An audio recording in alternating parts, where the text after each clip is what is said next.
Pak Tukir dan Bu Ani, sepasang suami istri penjual nasi goreng di sebuah sudut jalan yang sepi, hidup dengan sederhana namun penuh kasih. Suatu malam, seorang kakek misterius muncul dan memberikan 2 keping uang logam emas sebagai pembayaran. Sejak itu, hidup mereka berubah.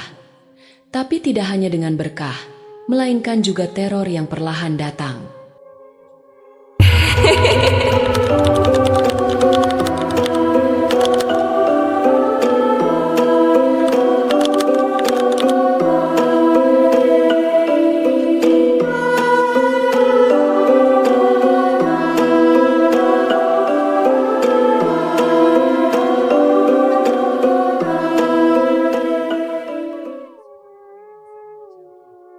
Udara malam itu lembab dan mengandung sisa-sisa aroma tanah yang basah setelah diguyur hujan sore tadi. Kabut tipis mulai turun dari langit Kemang, menelusup masuk ke celah-celah gang dan mengendap di permukaan jalan yang sepi. Di salah satu sudut yang jarang dilalui kendaraan, berdirilah sebuah gerobak kayu sederhana yang dinaungi terpal lusuh, menggantung 2 bola lampu bohlam kuning yang remang-remang. Lapak itu milik Pak Tukir dan istrinya, Bu Ani. Sepasang suami istri yang sudah 15 tahun menjalani hidup bersama, tanpa anak, namun penuh kesabaran dan cinta. Pak Tukir adalah pria parubaya, tubuhnya kurus dan agak membungkuk. Rambutnya yang semakin tipis ia sisir ke belakang, walau sering teracak angin malam. Ia mengenakan kaos oblong putih dan celana panjang lusuh.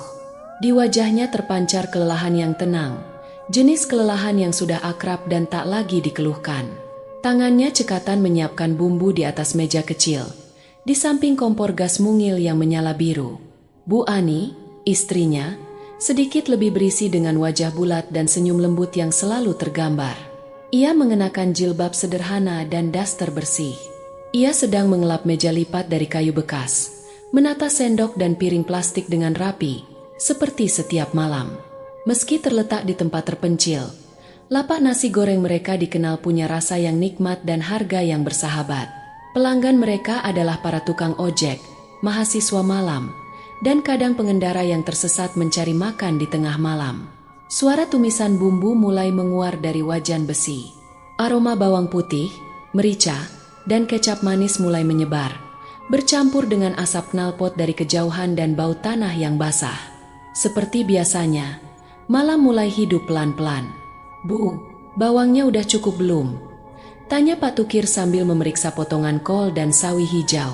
"Sudah, Pak, tinggal iris tipis saja," jawab Bu Ani lembut. Tangannya tak berhenti bekerja, tetapi matanya sesekali menatap langit gelap di atas. Tidak butuh waktu lama, pelanggan pertama datang. "Wah, udah buka nih, Pak, lapar berat, saya." Suara riang itu datang dari Mas Bowo, tukang ojek langganan yang sering mampir sepulang narik.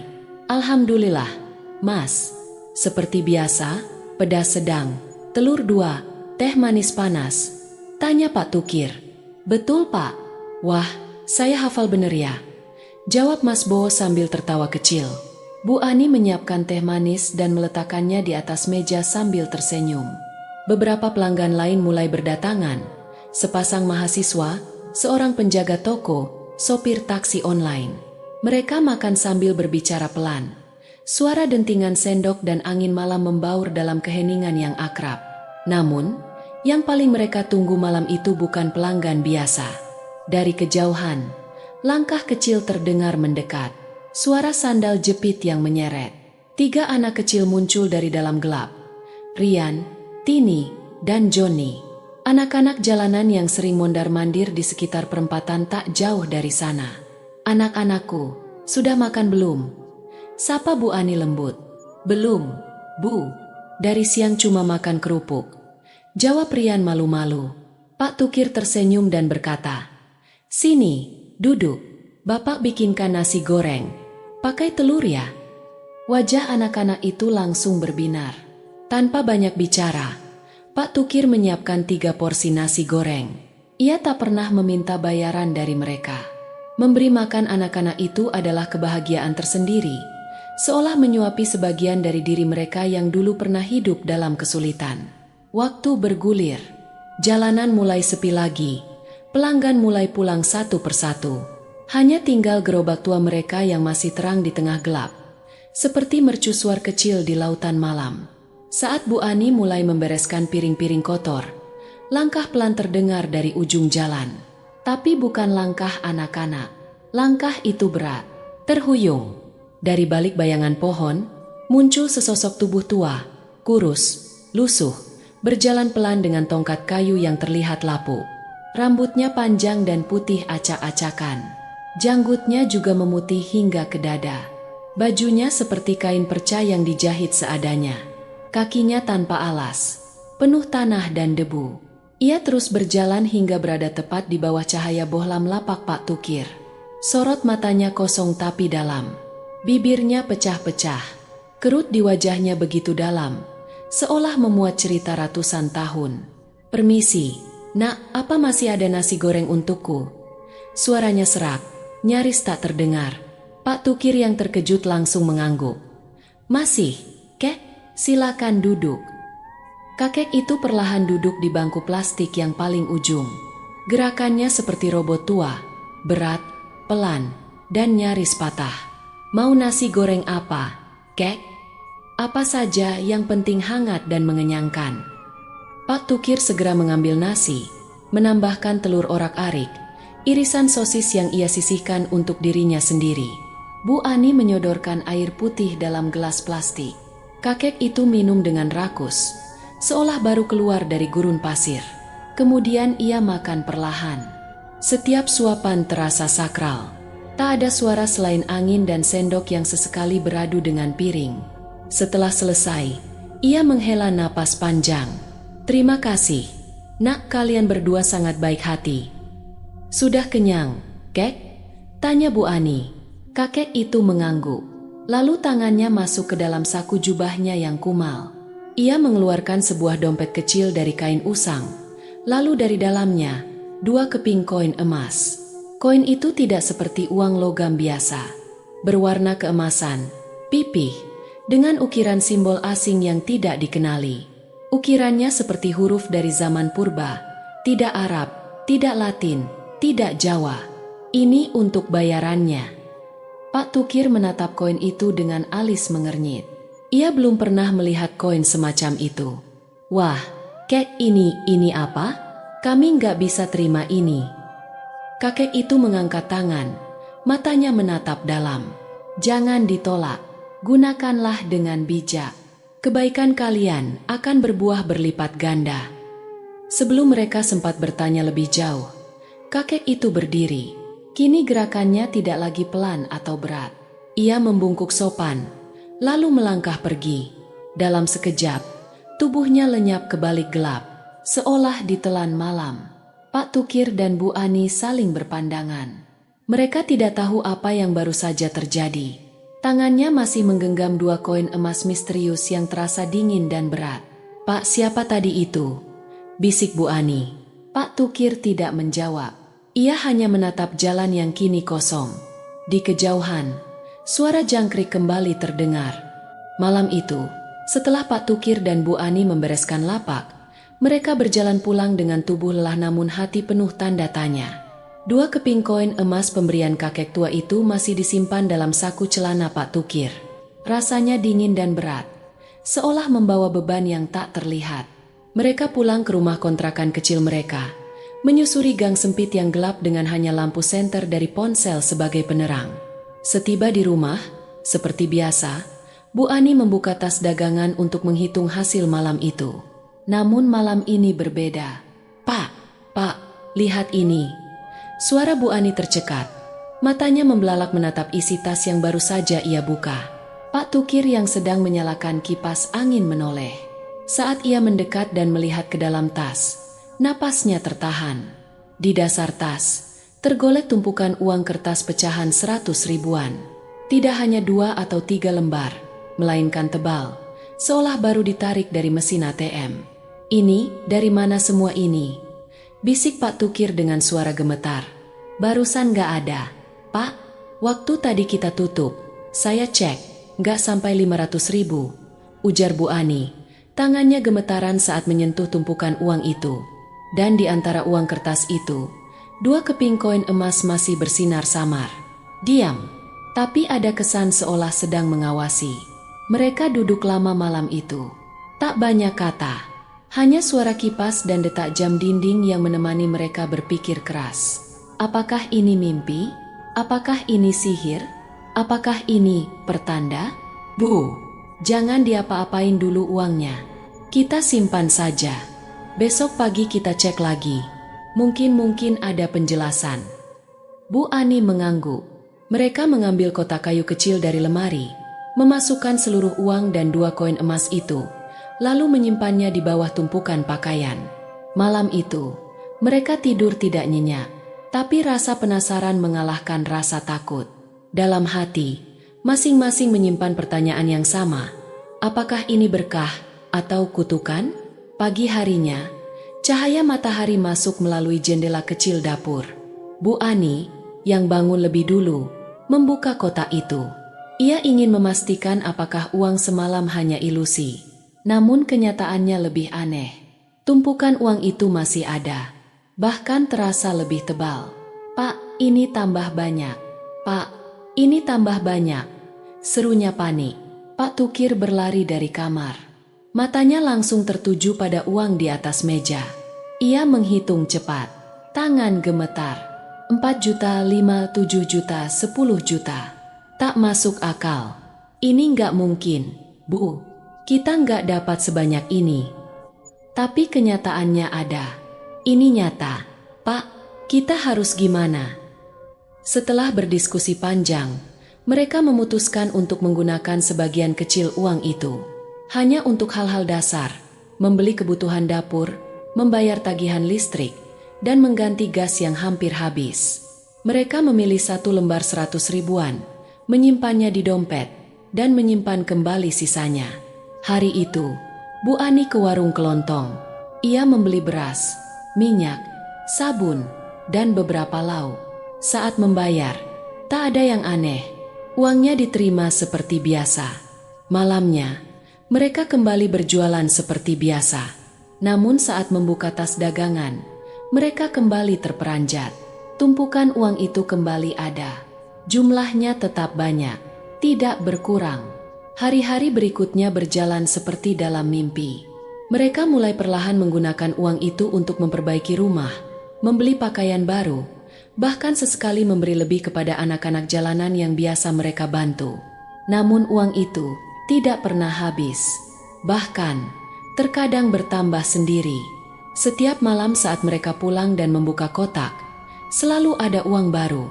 Tidak ada jejak siapa yang meletakkannya. Tidak ada suara. Tidak ada jejak kunci rusak. Tapi uang itu selalu ada. Mereka akhirnya mulai berani bermimpi lebih jauh. Pak Tukir memesan gerobak baru kepada tukang kayu langganan. Lebih besar, dengan roda besi, kompartemen penyimpanan, dan lapisan stainless steel. Kalau kita bisa jualan lebih rapi, lebih cepat, siapa tahu pembeli makin banyak, ujar Pak Tukir dengan semangat. Bu Ani pun membeli meja dan kursi plastik baru, mengganti yang lama dan goyang. Ia juga menambah lampu LED yang lebih terang agar pelanggan merasa nyaman. Bisnis mereka berkembang pesat. Pelanggan makin ramai. Bahkan siang hari pun ada yang datang meski gerobak baru itu hanya buka malam. Dalam 2 bulan, mereka sudah memiliki cukup uang untuk menyewa sebuah ruko kecil di pinggir jalan utama. Lokasinya strategis, dekat area perkantoran. Sewanya mahal, tapi uang dari kotak ajaib itu mencukupi. Bahkan, mereka bisa bayar setahun di muka tanpa merasa kehilangan. Ruko direnovasi, cat baru, dapur bersih, alat masak profesional. Pak Tukir bahkan mempekerjakan 2 koki muda dari kampung yang sedang mencari kerja. Bu Ani juga merekrut pembantu dapur dan kasir. Lapak nasi goreng mereka menjadi warung kecil yang modern, bersih, dan ramai. Di media sosial, nama mereka mulai dikenal. Namun, kesunyian yang dulu nyaman mulai berganti dengan bisikan. Malam-malam Pak Tukir mulai bermimpi aneh. Ia berdiri di jalan yang sepi, dikelilingi kabut. Di kejauhan, suara sendok beradu dengan piring terdengar pelan, lalu berubah menjadi jeritan. Dalam mimpi itu, ia melihat sosok kakek tua, duduk di bangku plastik lapak lamanya. Tapi wajahnya bukan lagi ramah. Matanya kosong, menghitam, mulutnya bergerak. Namun suara yang keluar adalah bisikan ratusan suara, bertumpuk, saling tindih. Gunakanlah dengan bijak, gunakanlah dengan bijak. Ia terbangun dengan peluh dingin, dada sesak. Awalnya, ia mengabaikan mimpi itu. Namun mimpi itu datang lagi, dan lagi. Setiap malam, bayangan si kakek makin dekat. Kadang berdiri di samping ranjang, kadang duduk di kursi makan. Kadang, saat Pak Tukir membuka matanya, ia yakin melihat sosok itu berdiri di pojok kamar, lalu lenyap dalam sekejap. Tidak hanya mimpi, kotak kayu tempat mereka menyimpan uang mulai mengeluarkan suara aneh. Bisikan, suara ketukan lembut, seperti ada yang menggores dari dalam. Bu Ani pun mulai merasa gelisah. Beberapa malam ia mendengar suara tangisan di dapur. Tapi saat diperiksa, tidak ada siapa-siapa. "Pak, saya takut. Ini bukan uang biasa." Pak Tukir mencoba tetap rasional. "Mungkin kita terlalu lelah, Bu. Pikiran kita aja kali." Namun ia sendiri tahu ini bukan hal biasa. Suatu malam, setelah selesai membereskan lapak dan menutup ruko, Pak Tukir melihat sesuatu dari kejauhan saat mematikan lampu luar. Seseorang berdiri di seberang jalan. Tua, berjubah, tidak bergerak, hanya berdiri diam, menatap ke arah warung mereka. Pak Tukir berkedip. Sosok itu hilang. Ia pulang cepat malam itu, tak berani bercerita pada Bu Ani. Namun malam berikutnya, bayangan itu muncul lagi, dan lagi. Kadang di belakang gerobak lama mereka, kadang di ujung lorong rumah, kadang hanya berupa siluet yang cepat hilang saat dilihat langsung. Ketika membuka kotak uang di malam keempat mimpi itu datang, mereka menemukan benda baru selain uang. Sebuah kertas usang, kusut, dengan tulisan tangan yang hampir tidak terbaca. Dengan susah payah, Pak Tukir membaca, "Kebaikan dibayar dengan darah. Semua ada imbalannya. Jangan lupa membagi. Jangan lupa kembali." Bu Ani jatuh terduduk. "Pak, ini bukan cuma uang. Ini semacam perjanjian." "Apa maksudnya? Kembali? Kembali kemana? Kembali ke siapa?" bisik Pak Tukir. Jawabannya tidak datang malam itu. Namun mereka tahu, koin emas itu bukan sekadar koin. Dan uang itu bukan sekadar rezeki. Itu adalah janji yang menuntut. Hari itu, suasana di ruko warung nasi goreng Pak Tukiro Bu Ani terasa berbeda. Ada semacam kehangatan yang belum pernah mereka rasakan selama ini, bukan dari dapur atau makanan, tetapi dari dalam hati mereka. Setelah bertahun-tahun menunggu, menanti dengan sabar dan penuh doa, akhirnya sebuah kabar datang membawa harapan baru.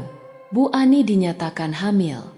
Berita itu seperti sihir yang melenyapkan semua lelah dan cemas yang mereka rasakan selama ini. Pak Tukir bahkan sempat terdiam cukup lama di ruang periksa, sebelum akhirnya menitikkan air mata. "Alhamdulillah akhirnya," bisiknya sambil menggenggam tangan istrinya. Kabar kehamilan itu membuat suasana rumah dan warung berubah. Semua terasa lebih hidup. Bu Ani yang sebelumnya kerap mual dan lelah mulai merasa lebih kuat secara emosional. Meski fisiknya masih sering lemas, mereka mulai mempersiapkan perlahan, membeli baju bayi, mengganti kamar kecil di rumah kontrakan dengan perabot sederhana untuk menyambut si kecil. Namun, kebahagiaan itu seperti embun di atas daun. Indah, menyegarkan, namun sangat mudah menguap ketika sinar panas mulai menyengat. Suatu malam, Riko, salah satu koki muda yang bekerja di warung mereka, ditemukan terduduk gemetar di dapur belakang. Matanya kosong, tubuhnya kaku, dan mulutnya komat-kamit seperti membaca sesuatu. Tapi saat didekati, suara yang keluar bukan suara Riko. "Jangan sentuh, bukan milikmu, darahnya belum cukup."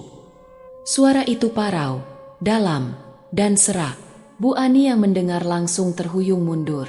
Pak Tukir buru-buru memanggil Pak Harto, satpam ruko sebelah yang juga dikenal pandai mengaji. Saat ayat-ayat suci mulai dibacakan, tubuh Riko bergetar hebat lalu tersungkur. Setelah beberapa saat, Ia sadar, namun tidak mengingat apapun. Yang mengerikan adalah, insiden itu terjadi hanya beberapa menit setelah Riko tanpa sengaja menyentuh koin emas di dalam kotak uang. Ia mengira koin itu mainan anak, dan ingin memindahkannya dari meja ke laci agar tak tercecer. Sejak malam itu, tidak ada satupun karyawan yang mau mendekati kotak itu. Bahkan untuk mengambil uang hasil jualan, Pak Tukir harus melakukannya sendiri. Pelanggan tetap mereka, Mas Tony, seorang pengemudi ojek online yang sudah langganan nasi goreng pedas 2 telur, datang malam itu seperti biasa. Namun, setelah memesan dan duduk, ekspresinya berubah aneh. Ia menatap gerobak lama yang masih dipajang di sudut depan ruko sebagai kenangan. Lampu dari warung menyinari sebagian, namun sisi belakangnya tetap gelap. "Pak, itu siapa yang di belakang gerobak?" tanya Mas Tony pelan. Pak Tukir mengernyit. "Siapa, Mas?" "Nggak ada siapa-siapa." Mas Tony berdiri, menunjuk dengan gemetar. "Di situ, Pak, saya lihat kayak sosok. Rambutnya panjang, tapi nggak bergerak. Mukanya hitam kosong." Pak Tukir langsung memeriksa, tapi tentu saja tidak ada siapapun. Namun sejak kejadian itu, Mas Tony tidak pernah datang lagi. Bahkan ketika ditelepon pun, ia tak menjawab. Beberapa hari kemudian, ojek langganan lain bilang bahwa Mas Tony menghindari kawasan itu, dan cerita tentang gerobak berhantu mulai menyebar di kalangan sopir malam. Yang paling menyayat hati adalah ketika anak-anak jalanan yang biasa mereka bantu, Rian, Tini, dan Johnny, tidak pernah muncul lagi. Awalnya Pak Tukir dan Bu Ani mengira mereka hanya sedang sibuk atau berpindah tempat. Namun saat Pak Tukir mencoba mencari mereka ke perempatan tempat biasa mereka mangkal, seorang tukang tambal ban tua berkata, "Mereka nggak berani ke warung Bapak lagi. Katanya tempat itu udah beda. Serem, berbau," katanya. "Berbau?" tanya Pak Tukir heran. "Bukan bau makanan, Pak," kata mereka, "kayak ada bau besi terbakar. Kadang amis." Mereka bilang, setiap lewat depan ruko, kepala mereka nyeri, dan Johnny pernah pingsan pas lihat jendela warung Bapak. Ada yang berdiri di dalam, katanya. Sejak malam itu, Bu Ani sering menangis.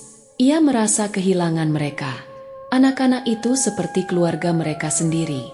Namun tak ada yang bisa mereka lakukan. Tempat yang dulu jadi oase bagi yang lapar dan terbuang, kini mulai dijauhi. Dan pada suatu malam yang sunyi, hanya suara kipas dan gemericik air di dapur, Pak Tukir bangun karena mendengar ratapan. Suara itu lirih, seperti suara perempuan menangis dari kejauhan. Ia mengira itu suara tetangga. Namun suara itu semakin jelas, dan sumbernya berasal dari dalam lemari tempat kotak kayu mereka disimpan. Perlahan, dengan tangan gemetar, ia membuka lemari itu.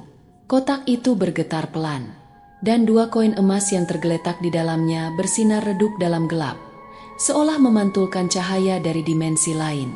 Dari dalam kotak, suara-suara lain ikut muncul, bisikan, tangisan anak-anak, dan dentingan logam seperti bel perak.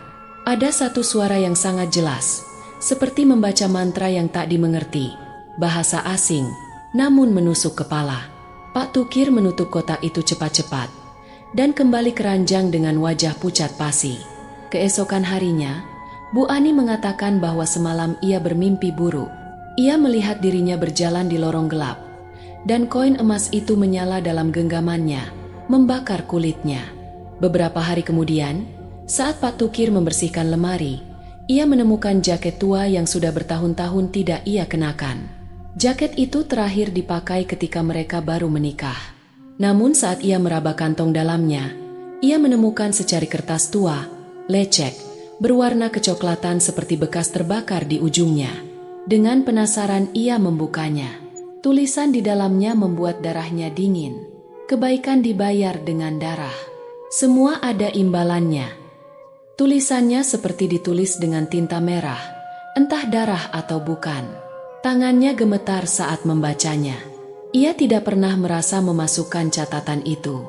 Tidak pernah mengingat siapapun yang melakukannya.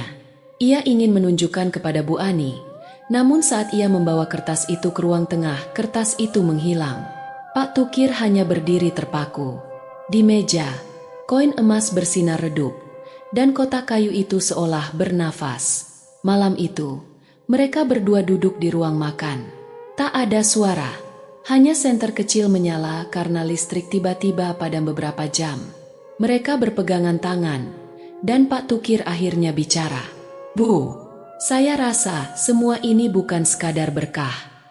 Bu Ani menatap suaminya. Matanya lelah, tubuhnya letih karena kehamilan. Tapi ia tahu rasa takut itu nyata. Mereka telah diberi banyak, tapi semua itu seolah dibayar dengan sesuatu yang tak terlihat. "Pak, kalau semua ini ada harganya, kita sanggup bayar enggak?" Pak Tukir terdiam lama. Di luar, angin berhembus pelan, dan dari arah kotak kayu terdengar ketukan pelan. Tuk, tuk, tuk.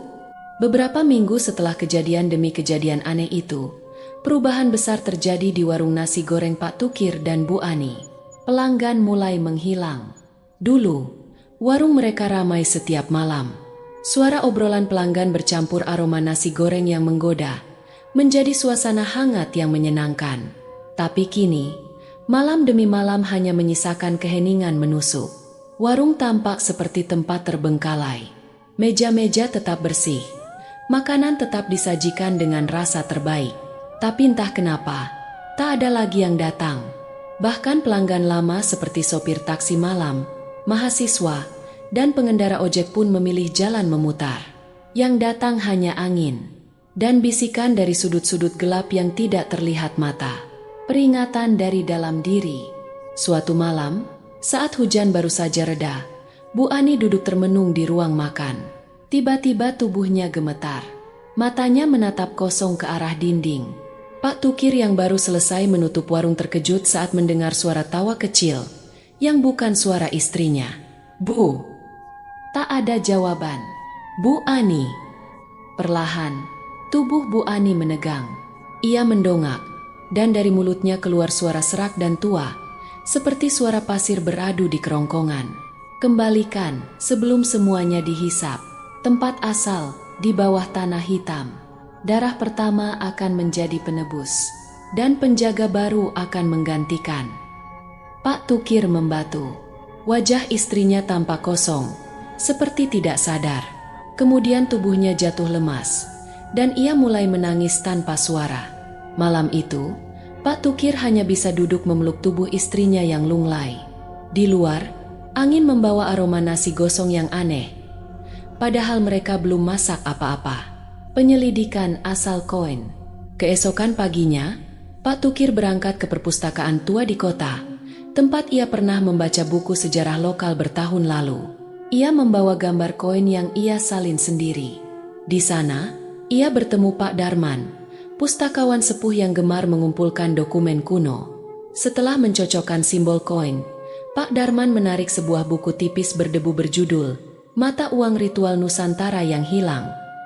Dan di halaman 47, mereka menemukan jawabannya.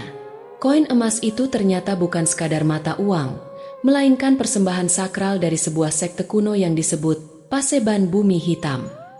Sekte itu berdiri pada abad ke-18 dan dikenal sebagai kelompok rahasia yang menyembah entitas gelap penjaga kekayaan bumi. Setiap koin dicetak dari emas yang dipersembahkan dengan darah manusia, dan hanya boleh digunakan oleh penjaga yang ditunjuk melalui ritual tertentu. Siapapun yang menerima koin itu tanpa pengorbanan akan terikat pada kutukannya, ujar Pak Darman lirih. Dalam buku itu juga disebutkan tentang seorang penjaga terakhir, sosok tua misterius yang hidup menyendiri di pinggiran hutan dan dikenal masyarakat sebagai kakek dari arah barat. Ia dikabarkan hilang secara misterius, dan semenjak itu koin-koin kutukan menghilang. Hingga hari ini, malam itu, udara begitu pekat, bahkan lampu di ruko hanya menyala redup seperti ingin padam. Bu Ani sudah beristirahat di kamar. Kandungannya memasuki bulan keempat, dan rasa cemas tak pernah lepas dari matanya. Pak Tukir duduk di depan kotak kayu. Tangannya menggenggam kertas bekas catatan tua. Di hadapannya, kotak itu tampak tenang, namun udara di sekelilingnya terasa lebih dingin. Lebih berat. Ia memutuskan, koin itu harus dikembalikan. Namun saat ia hendak membuka kotak itu, tiba-tiba kedua koin melompat sendiri keluar, terbang, melesat seperti dilempar kekuatan tak terlihat, dan menempel di telapak tangannya. Pak Tukir berteriak, kulitnya membara. Koin itu menyatu dengan dagingnya, masuk perlahan seperti logam cair panas, menyusup di bawah kulit. Ia jatuh tersungkur, menggeliat kesakitan. Namun tidak ada darah, hanya bekas bulat di telapak tangannya, seperti cap logam yang baru ditempa. Dari dinding, suara-suara mulai bermunculan. Ratapan, tangisan, tawa lirih, dan satu suara-suara kakek itu bergema langsung di kepalanya. Kau sudah menerima, kau tak bisa menolak. Tempat ini kini milikmu dan kutukanku adalah warisanmu. Pak Tukir mulai berhalusinasi. Setiap malam, ia melihat bayangan anak-anak jalanan berdiri di luar warung, dengan mata hitam kosong, wajah pucat, dan mulut membisik. Pak, nasi gorengnya jangan lupa darahnya. Bu Ani pun semakin memburuk. Kandungannya memang sehat menurut dokter, tapi jiwanya tidak. Ia sering melamun, bicara sendiri, bahkan menangis dalam tidur. Pada suatu malam, ia menatap Pak Tukir dan berkata, "Aku melihat anak kita, Pak, tapi wajahnya bukan wajah manusia." Dan saat itu juga, lampu padam, gerobak di luar bergetar sendiri, dan spatula di dapur menari sendiri di atas wajan kosong. Pak Tukir tak tahan lagi. Dengan sisa keberanian yang ia miliki, Pak Tukir membawa kotak uang itu ke halaman belakang. Ia menumpahkan seluruh isi kotak, uang kertas, koin, bahkan sisa-sisa catatan tua. Ia menyiramnya dengan minyak tanah. Ia menyalakan api. Uang kertas terbakar cepat. Api melahap semuanya dengan suara gemeretak. Namun dua keping koin emas itu tetap utuh. Lebih dari itu, koin yang sudah menyatu di telapak tangannya tidak bisa dilepas. Kulitnya seperti menyatu dengan logam itu. Bahkan saat ia mencoba memotongnya dengan pisau, pisau itu malah patah. Api mati, angin berhenti, dan kegelapan menyelimuti seluruh halaman. Keesokan harinya, warung nasi goreng Pak Tukiro Bu Ani tidak buka. Para tetangga menyangka mereka pulang kampung. Namun hari berganti minggu, minggu berganti bulan. Rumah mereka tetap sunyi. Pintu ruko terkunci. Tak ada suara, tak ada cahaya. Hanya ada satu hal yang masih kadang terasa. Jika kau kebetulan melintasi jalan itu saat tengah malam, dan udara sedang tenang, kau mungkin akan mencium aroma nasi goreng yang sangat harum, seperti wangi khas bumbu yang baru ditumis. Dan jika kau cukup nekat untuk berhenti dan diam, mungkin, hanya mungkin, kau akan mendengar suara spatula yang menari di atas wajan kosong. Dan dari balik jendela, sepasang mata akan memandangmu dalam diam. Mungkin itu Pak Tukir, atau mungkin penjaga baru dari kutukan lama.